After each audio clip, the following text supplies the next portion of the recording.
Hello, my name is Heath and today I will be doing a review of this fantastic timepiece from Breitling. This is the Superocean Heritage 2 in the B20 movement. I've had this watch for 1.5 weeks so far and I'll be telling you the pros and cons, if it's worth your money, and I'll also be telling you a few facts about it. Okay, so first of all, let's get the obvious things out of the way. The one I have in my hand here is the Breitling Superocean Heritage B20.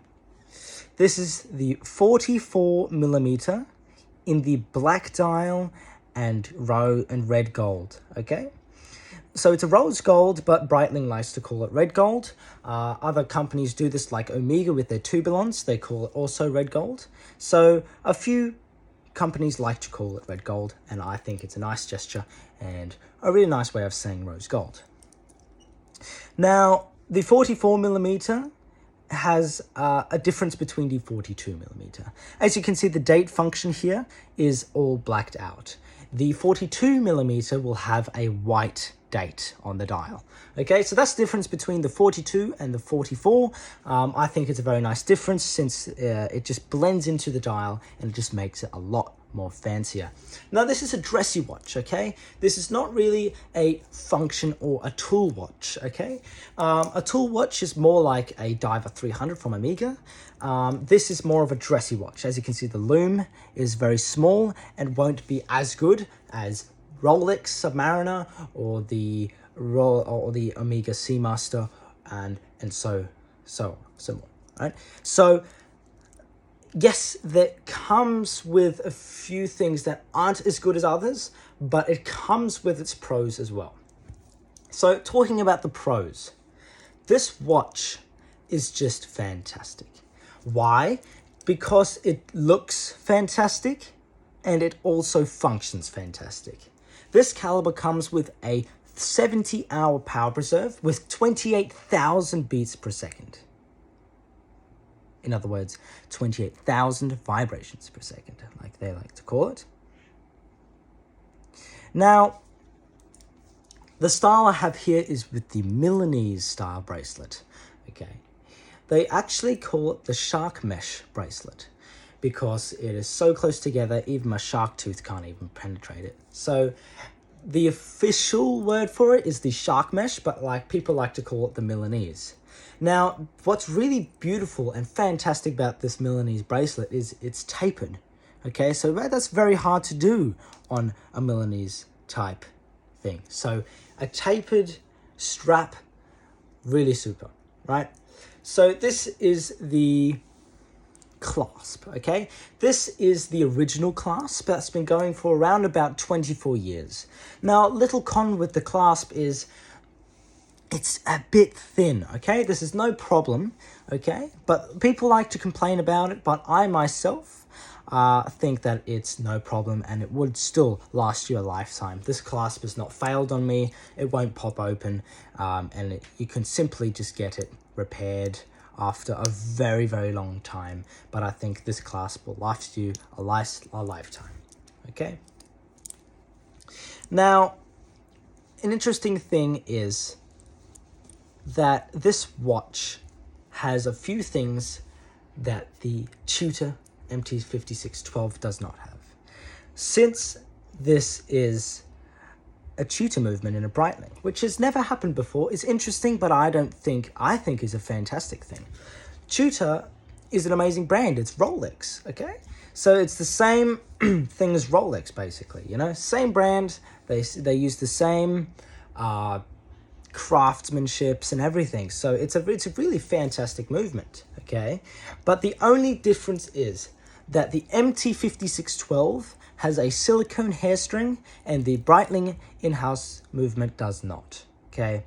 Breitling likes to call it the in-house movement, but it obviously states that it is the Tutor MT5612, okay? You know, and I think it was a fair swap because obviously the Tutor Black Bay Chronomat had the B01 movement, the B01 caliber from Breitling. So it was a kind of a caliber swap, which is cool to me. I think is no problem. Okay. Now, the cons I have about this is obviously the silicone hairstring not being inside of this watch. For a $10,000 watch, little bit less, 9,200 Australian dollars I paid for this. For a $9,200 watch, I expect there to be a silicone hairspring. Will this mean that this watch will be susceptible to magnets? No, because it comes with an anti-magnetic titanium hairspring inside, which is perfectly capable of rejecting any type of magnetic field. Would I want it? Yes. Will it be a problem? No. Okay, because yes, it doesn't have it, but then it obviously has that beautiful lock that Tudor, Omega, and Rolex doesn't have. Now, this is a dress watch and also a diver's watch, which is fantastic. You can get a diver's watch and it also looks good. You can wear this with a suit. You can wear this casual because it also looks a bit sporty. I love this watch. It's an all-around, everyday watch you can wear to anything. I think it's really fantastic. This watch goes down to 200 meters down, okay? So really fantastic depth. Normally people go down 30 to 40. So this is way enough. You don't need any higher than this. Yes, Omega and Rolex and other brands may have 300 meters, but I don't think that extra 100 meters, unless you're diving that low, makes a difference, okay? The other thing I don't like about this watch is because it's very polished. The case is polished, the crown, the lugs, the clasp is all polished. What does that mean? Scratches, okay? You're just gonna have to get used to them. My clasp is highly scratched already. You can't really see on this video, but you can see kind of there, all the scratches on it. Is it a big deal? No. But if you're a real perfectionist that doesn't want one singular scratch on their watch, I wouldn't recommend it, or just put it into a watch winder and keep it there. Because honestly, I don't think that it would be a problem for anyone that wants to wear the watch. Watches are made to be worn, so just, you know, it can be polished out, no problems, and your watch can look brand new anyway. The case construction is very strong, okay? It's got a 22 millimeter lug-to-lug distance, and it's rather large on the larger side, but I quite like it. I think I like it because it does taper down to around about 20 millimeters, down to where the clasp is. And the hands, the indices, the dial, and the bezel are all fantastic. This bezel has a 120 click bezel, so it clicks 120 times from 12 o'clock to 12 o'clock, and it sounds like this.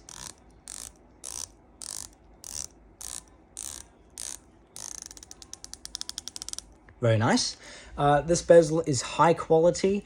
It has a very minimum of play, just a tiny bit.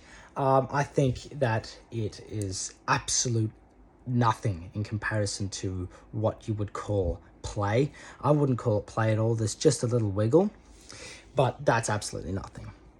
Fun fact about this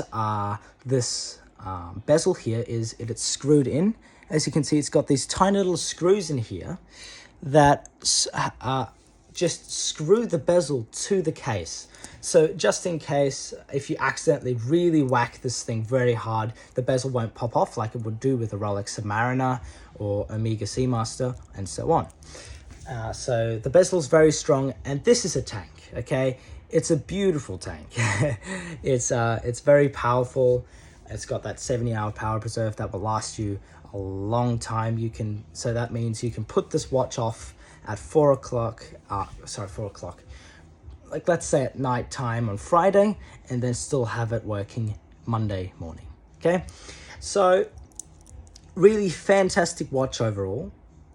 It's obviously got sapphire glass and a ceramic bezel, so very, very scratch proof, okay? Other than obviously the polished stainless steel, the dial will never scratch because of the sapphire and obviously the fantastic ceramic bezel. So very scratch proof there. The clasp, as I said, is very sturdy. That won't fall off. That won't break on you. The clicks are very powerful, and it does take a bit of effort to get off. So that's a good thing, yeah? The watch weighs a bit, which is good. I like heavy watches. If you're a fan of very light watches, I would recommend probably going with the rubber strap, which comes with the larger clasp. It's not really a larger clasp, but it's Breitling's best clasp that they have. It's got 2 buttons that you push in, and it's a singular fold. Okay, this is a 1, 2. Yeah. So yes, the rubber strap does come with a fantastic clasp that is probably 2 times better than this one, but this is a very old style that's been around for 24 years, like I said, and it's still fantastic. And if it ain't broke, don't fix it, right? So it's fantastic. It won't break on you, but do mind it will get scratched up a little bit, which is normal. You can perfectly get that polished out. Yeah. So overall, this watch is a fantastic watch that you can wear on a beautiful date or even on a sporty occasion. Okay. This is the Breitling Superocean Heritage Do in the B20 movement, and will be a fantastic watch to add to your collection for anyone that is up to a millionaire or down to just a few. If this is your first watch, or if this is your 20th watch, that's what I'm saying, is still a fantastic watch.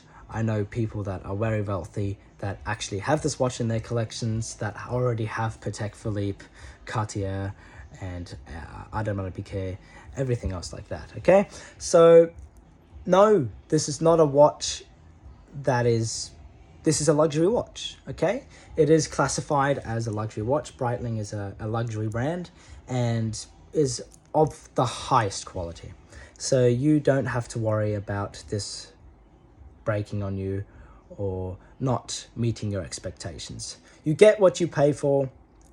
This is a fantastic watch, and like I said before, a great watch to add to your collection, and you won't regret it. Thank you for watching, everyone. My name is Heath, and make sure to go check out the Breitling Superocean B20 on the website, and I will see you in the next one. Thank you for watching.